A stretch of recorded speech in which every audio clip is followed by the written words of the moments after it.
name's John Wiseman. I'm the Senior Coordinator for an organisation called Circles Southwest,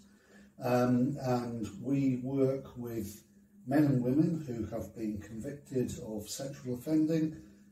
as well as with young people who are engaging in harmful sexual behaviour, all with a view to helping them to stop offending or desist from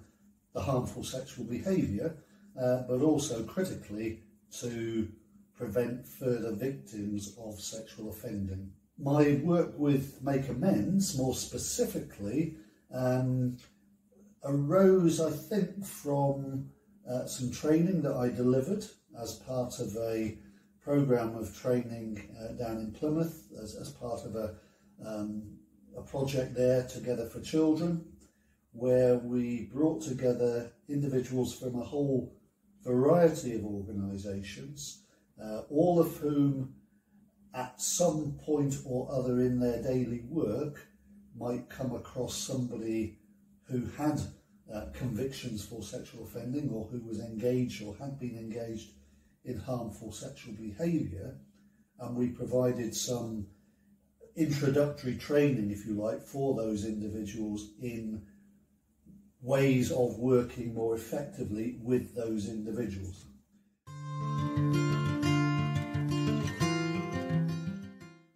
The Circle of Support and Accountability effectively comprises the core member,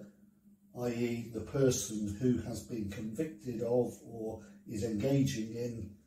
harmful sexual behaviour, and a group of volunteers who have been trained by Circles Southwest to work exclusively with that individual. They will meet with the individual once a week for 12 months, sometimes longer, and the purpose of those meetings is essentially twofold. On the one hand, it's about support. That might be support in practical ways, offering practical advice and guidance around issues to do with accommodation, employment, use of leisure, relationships, such like, but also providing emotional support and a social network for that individual who typically will be quite socially isolated because of the nature of their offending. But alongside the support, Circles of Support and Accountability also provide a level of accountability, by which I mean that the Circle volunteers will talk to the individual, the core member, about their offending, why they did the things they did, and if they have any concerns regarding that individual and feel that they may be starting to think about committing further offences of that kind, they will report that to myself as the coordinator, and I will in turn share that with the individual's offender manager from probation and or their police MOSAVO. We have seen some fantastic results of this kind of work, of this approach. And if I was to tell you that of the people who actually start on a Circle of Support and Accountability, more than 90% actually complete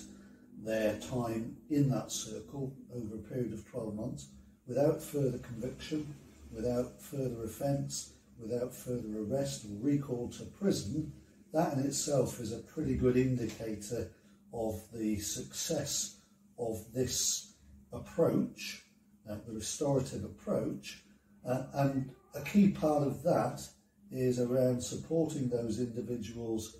who typically at the outset of a circle are socially isolated, living in not very good accommodation very often, not stable accommodation, unable to find employment, unable to make positive relationships with other people, and who feel both stigmatised and completely lacking in self-esteem and self-worth, and over the life of a circle, and we've seen it on many occasions, we see a real transformation and a transition in that individual to the point where they are able to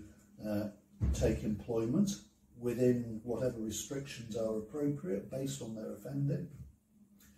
They are, in some cases, in stable relationships and more generally able to live law-abiding lives in the community without constantly having to look over their shoulder for fear that they're going to be called out because of what they've done in the past. So my personal background is in the probation service. I worked for the probation service for over 40 years before joining Circle South West about 2.5 years ago. And over that time, we have seen a huge increase in interest in and the use of restorative justice within criminal justice circles. I believe that everybody has the capacity to change, and rather than simply condemning somebody for what they may have done wrong, we need to be working with them to help them not to do the same things again. And the best way to do that, I believe, is by working with them through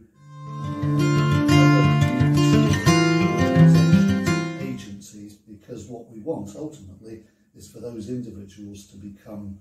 properly reintegrated into the community.